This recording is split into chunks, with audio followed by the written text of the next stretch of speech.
Des repas chauds et des vêtements aux veuves et à plus de 850 enfants issus de familles défavorisées de Dibonkro. Un geste de solidarité initié par la Fondation Philippe André Etché. Pour la présidente Oussou André Marie-Louise, c'est un moment privilégié et indispensable pour ses bénéficiaires, surtout en cette période de crise sanitaire liée à la Covid-19 où les contacts sont rendus impossibles. La satisfaction est tellement grande que j'ai envie de revenir et refaire encore. Donc si c'est à refaire, je suis prêt parce que je suis satisfait d'avoir fait sourire des enfants, avoir dansé avec les enfants, avoir partagé avec les enfants. Créée en 2013, la Fondation apporte son soutien aux orphelins et aux veuves en leur fournissant des vivres et des vêtements collectés. Cette journée de partage est à sa 8e édition.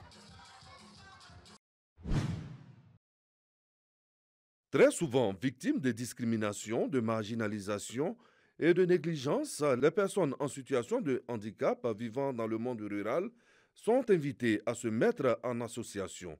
Tel est le sens de la présence des responsables de l'Association des handicapés physiques de la vallée du Bandama.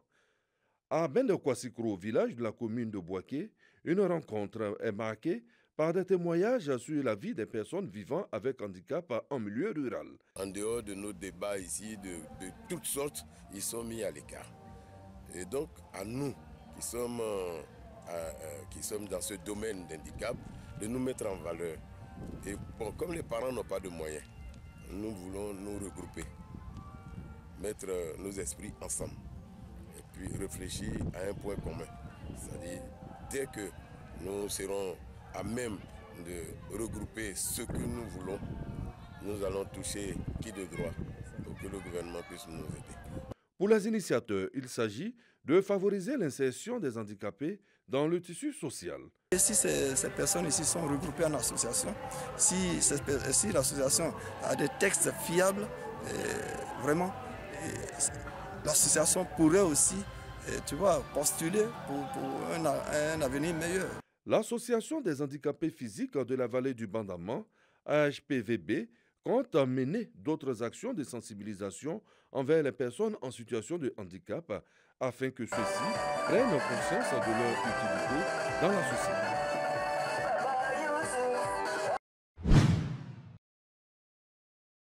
Du monde au service de consultation de l'hôpital de Botro, chacun attendant son tour pour être pris en charge. L'exercice dure 7 mois dans le cadre du projet santé mentale et épilepsie de l'ONG Médecins sans frontières et déjà tout se passe pour guérir des maladies mentales et assimilées, notamment l'épilepsie.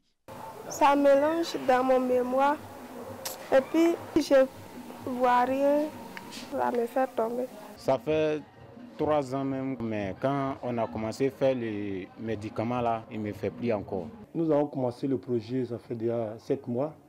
Et par mois, les nouveaux cas, nous pouvons avoir au moins 50 patients. Les cas graves sont évacués vraiment à Boaké. 300 épileptiques et autres malades mentaux pour le seul département de Botro sur les 600 dépistés et pris en charge par Médecins sans frontières dans le Gbeke. Une prévalence liée au passé traumatologique de la région. 3 pathologies dominantes étaient à la base de cette maladie mentale épilepsie, à savoir la psychose, la dépression et l'épilepsie. Les cas d'épilepsie généralement sont dus surtout à un retard de prise en charge des enfants qui prenaient des cas de paludisme ou bien de méningite. Possible de guérir des maladies mentales et de l'épilepsie, Médecins sans frontières annonce donc le renforcement de ses capacités et conseille l'arrêt des stigmatisations et rejets des malades, expliquant que l'action communautaire favorise la guérison. La santé mentale et l'épilepsie n'est pas seulement médicale. Il y a vraiment une portée sociale pour dire que la maladie mentale et l'épilepsie n'est pas un tabou comme on le pense. C'est une maladie comme toute autre, on peut traiter, on est en train de se battre pour que ça soit reconnu comme le palud. Le projet santé mentale de Médecins sans frontières consiste à dépister et à prendre en charge jusqu'à la guérison des malades mentaux et épileptiques. L'ONG va l'étendre dès 2022 à l'insertion sociale et économique des personnes guéries de ces pathologies. Boaké, ville durable. Projet d'envergure pour la commune. Pour la municipalité, il s'agit de faire face à long terme aux problèmes liés à la croissance rapide de la population, à savoir le développement urbain spontané, rapide et peu structuré. Conséquence de réelles difficultés pour planifier et financer les besoins en infrastructures communautaires de base. La ville de Bouaké a bénéficié principalement d'un cofinancement de l'Union européenne dans le cadre du programme relatif au partenariat pour des villes durables en Afrique subsaharienne.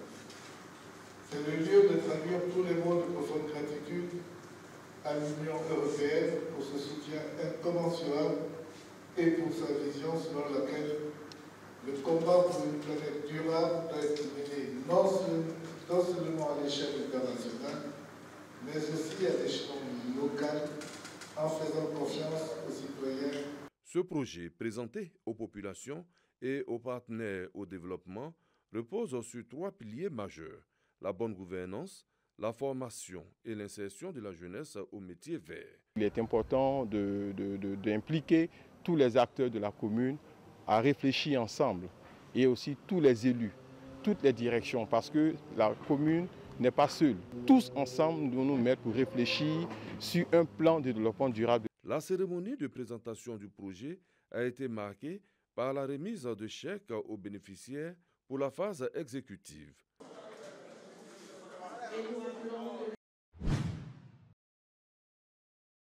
Dimanche 26 décembre 2021, un jour spécial pour les habitants du village d'Adjien Télégraphe dans la commune d'Anyama. Un village gros de 3 quartiers. Ils célèbrent l'intronisation de leur 5e chef conformément aux règles du village. Déjà dans les différentes cours, des femmes sont à pied d'œuvre pour la cuisson des mets. Ici, on fait les derniers réglages pour paraître belles. Par petits groupes, les villageois regagnent la place publique, le lieu où va se tenir la cérémonie. Quelques instants plus tard, les autorités administratives font leur entrée. À leur tête, le sous-préfet d'Anyama Dosso Lamine. Au bout d'une dizaine de minutes, celui qui est à l'honneur, Nana Yaté et les Jean-Baptiste, fait son entrée. Nana Nyanzou Michel, le chef sortant, et d'autres dignitaires passent alors à l'installation du 5e chef du village d'Adjien Télégraphe. Une transition démocratique dans le respect de la tradition. Je suis heureux de lui passer la main. Je ne peux pas rester là, m'éterniser là. Et je suis prêt, moi, à accompagner ce jeune frère pour les charges du village. Il faudrait qu'on puisse continuer de faire en sorte que tout aille bien. Que Dieu Tout-Puissant l'accompagne. C'est dans l'union que l'union est une obligation républicaine, que la discipline est une obligation républicaine, que le travail est une obligation. Moi, je remercie ce village que je considère désormais comme le mien, et je serai aux côtés de cette population pour qu'on puisse porter l'espoir de cohésion, l'espoir d'union et l'espoir de solidarité, l'espoir d'hospitalité. Conscient de savoir que le plus dur commence, le nouveau chef d'Adjien Télégraphe veut compter sur l'apport de ses administrés afin de réussir sa mission. Sentiment de joie, de responsabilité et de respect pour mes parents. Leur dire merci, vraiment les mots me manquent pour exprimer ce que je ressens. Seul, on va vite, mais ensemble, on va plus loin. Donc, avec l'aide de mes parents, je pense que j'arriverai à bon port. Le village d'Adjien Télégraphe est situé dans la commune d'Anyama et c'est une nouvelle ère qui commence pour ce village.